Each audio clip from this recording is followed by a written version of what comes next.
संचित कर्म मतलब एक्यूमुलेटेड कर्मा, राइट। संचित कर्म समस्त पूर्व जन्म के कर्मों का संग्रहित रूप है। हमने जो भी कर्म अपने पिछले सारे जन्मों में जानकर या अनजान रूप में किए होते हैं, वो सभी कर्म खाते में संचित होते जाते हैं। कर्म जैसे परिपक्व होते हैं, हम उसे हर जन्म में भोगते हैं। जैसे किसी भी वृक्ष के फल एक साथ नहीं पकते, बल्कि फल प्राप्ति के महीने अलग अलग दिनों में होते हैं। मतलब सीधी सी बात है, संचित कर्म एक एक्यूमुलेटेड कर्म है।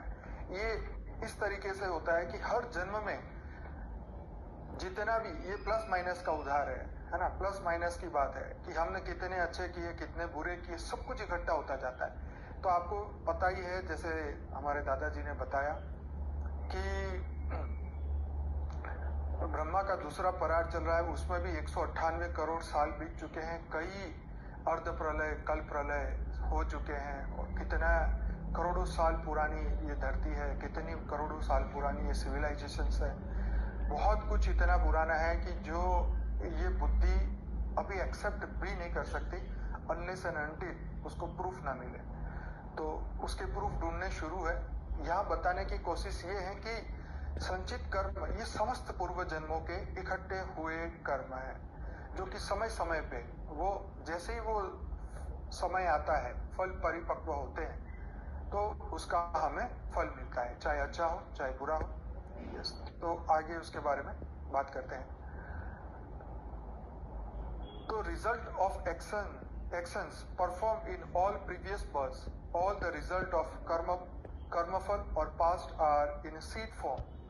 Because of संचित कर्म seed, we get endless crore of birth for future. तो हमें ये संचित कर्म के कारण ही हमें जीवन और मृत्यु मिलते हैं। ये बहुत गहरी समझने की बात है। जब तक संचित कर्म रहेंगे, तब तक जीवन और मृत्यु भी रहेगा। ठीक है। हाँ, ये है कि कुछ समय के लिए जीवात्मा अलग अलग योनि में जाती है, अपने कर्म के फल के हिसाब से उस योनि में जाके वो समय निकालती है। फिर उसका वो समय खत्म होता है, तो उसको श्रेष्ठ, उससे ऊपर की श्रेष्ठ योनि में जन्म मिलता है। जैसे आपने पुनर्जन्म एंड परलोक की जो किताब है, उसमें आपने पढ़ा होगा कि जैसे जैसे समय बीतता है, तो कभी कोई व्यक्ति 84 लाख योनि में से अलग अलग जानवर योनि में जाता है। पशु पक्षी, पेड़ पौधे, इवन पहाड़ भी बनता है। जैसे हिमालय पर्वत की बात की है तो पर्वत देव बताए गए हैं, हिमालय देव बताए गए हैं, है ना, समुद्र देव बताए गए हैं, वायु। यस, तो ऐसी बहुत सारी अलग अलग योनियां हैं जिसमें इंसान अपने कर्मों के अनुसार जाता है। एक बार बापूजी से बात हो रही थी, तो मैं उनसे डिस्कस कर रहा था कि एक व्यक्ति है जो उन्होंने लाखों पेड़ काट दिए।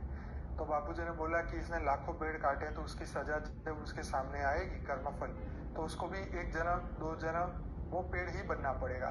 पेड़ बन के निस्वार्थ कर्म करना पड़ेगा, फल देना पड़ेगा, छाया देनी पड़ेगी, है ना। वो अपने कर्म से मुकर नहीं पाएगा उस वक्त।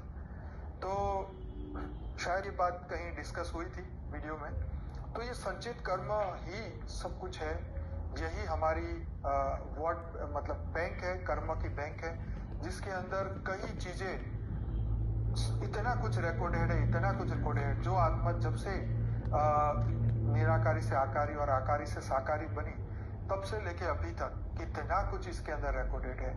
किस भाव में उसने सोचा समझा, कर्म किए, क्रिएशन किए, ब्रह्मांड के अंदर बहुत सारी रचनाएं की। मतलब ये हद की आत्माओं और के साथ साथ बेहद की आत्माओं के बारे में भी बता रहा हूं मैं आपको, क्योंकि ये जानना बहुत जरूरी है कि संचित कर्म सिर्फ और सिर्फ देवता, दानव, यक्ष, किन्नरों के नहीं, जितने भी निराकारी से आकारी आत्माएं बनी, आकारी से साकारी बनी, उन तमाम लोगों के लिए, उन तमाम पृथ्वियों पर रहने वाली सभी जीवात्माओं के लिए, आत्माओं के लिए है, सभी के लिए, देवता, दानव, यक्ष, किन्नर सभी के लिए है, जो कि ऐसी अनंत पृथ्वियों पे ऊपर होंगी, अनंत गैलेक्सियों में होगी, अनंत यूनिवर्सों में होगी, पूरे मल्टीवर्स में होगी। मतलब कहने का मतलब ये है कि ये तो मृत्यु लोक है, इसीलिए ये मृत्यु लोक के कर्म के नियम अलग अलग होते गए, ठीक। लेकिन